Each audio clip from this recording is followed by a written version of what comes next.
Guys, nga pala, kami po ay nag-order sa Shopee ng tawag yan, toothpaste. Yung toothpaste, sabi nila, pangpaputi ng ngipin. Kasi, syempre, pagka ganito ang ngipin natin, masisira. Huwag na natin ipamana sa bata. So, try po natin itong ating nabili. Ayan o, Escoban. O, tama ba yung pronunciation ko? Basta ganyan, Escoban.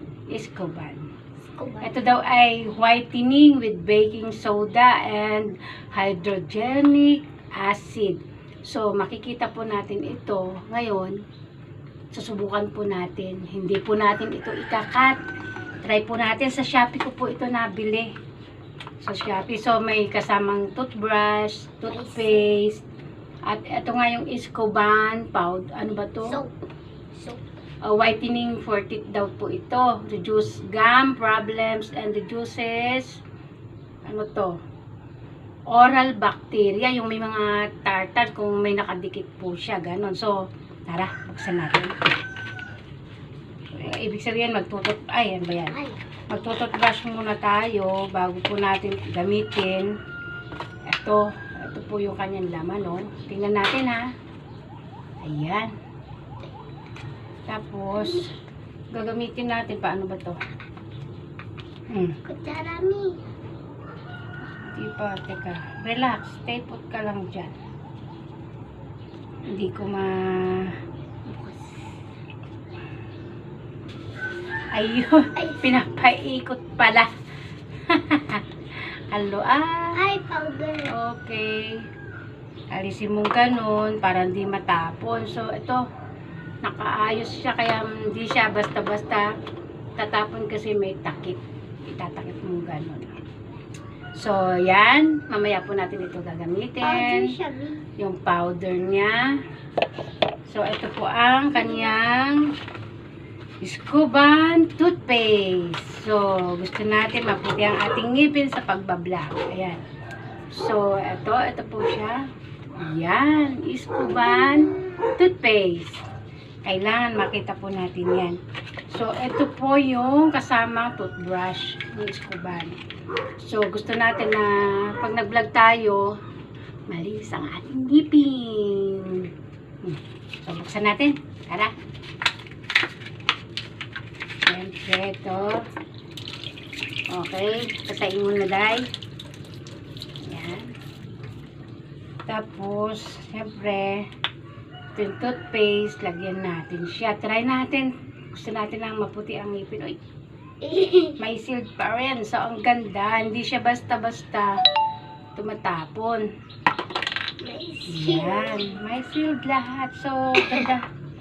Parang, mamaya natin husgahan. Linisin muna natin yung dapat linisin.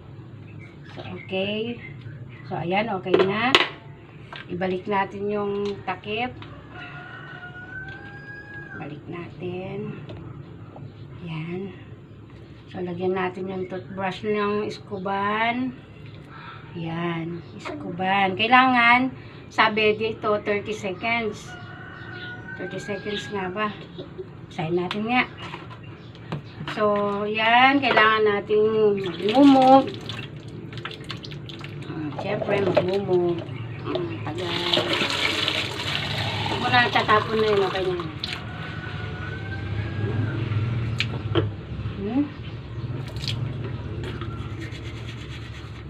Fairness, ang lambot ng bristles niya, ha?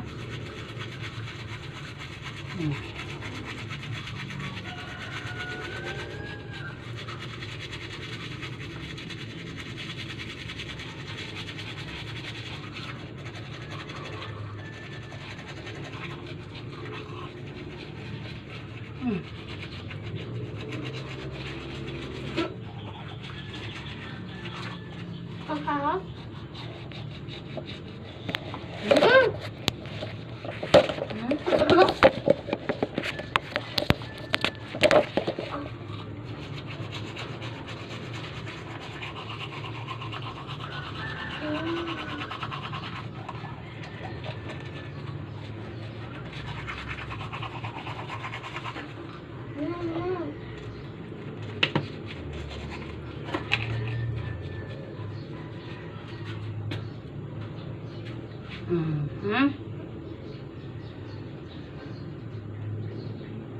Mhm.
So, tignan natin kung maputi.